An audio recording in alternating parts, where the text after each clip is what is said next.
টাঙ্গাইল জেলায় এই ধরনের ভাঙচুর এবং লুটপাটের ঘটনা ঘটেছে। অনেক ক্ষেত্রে আশেপাশের বাসার মানুষজন ও ক্ষতিগ্রস্ত হয়েছে। এই ভাঙচুর ও লুটপাটের জন্য লুটপাটের সাথে আমরা বৈষম্যবিরোধী ছাত্র আন্দোলন টাঙ্গাইলের ছাত্র প্রতিনিধিরা কোনোভাবে যুক্ত ছিলাম না, এখনো নেই।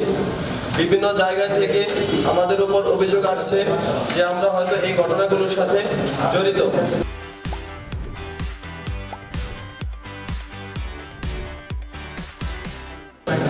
আমি আবারও পরিষ্কার করে বলে দিতে চাই, এই ভাঙচুর ও লুটপাটের জন্য আমরা টাঙ্গাইল জেলা বৈষম্যবিরোধী ছাত্র আন্দোলন জড়িত না এবং আগুন দেওয়ার সাথে অগ্নি সংঘর্ষ, লুটপাট এবং ভাঙচুর তথাকথিত কিছু নামধারী সমন্বয়ক কে বা কারা এই ঘটনার সাথে জড়িত সে বিষয়ে আমাদের কোনো সম্পৃক্ততা নেই।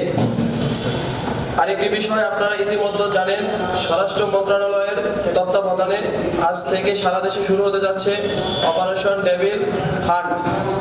অবিলম্বে আওয়ামী সন্ত্রাসী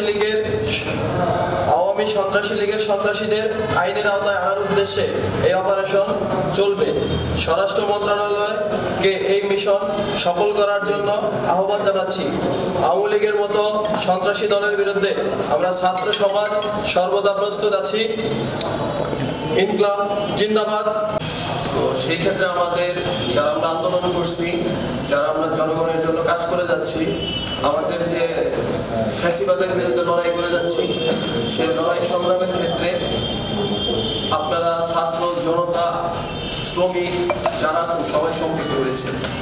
সেই জায়গা থেকে আমাদের যে সুনির্দিষ্ট যে কাঠামো, সেটা যতদিন পর্যন্ত না আসে ততদিন পর্যন্ত আসলে আপনারা এখানে টাঙ্গাইলের যে কেউ পরিচয় দিতে পারে, কিন্তু পরিচয় দিয়ে যদি কোনো খারাপ কাজের সাথে সম্পৃক্ত হয়, মানুষের জন্য যদি সে হুমকি হয়ে দাঁড়ায়, তার জন্য আইন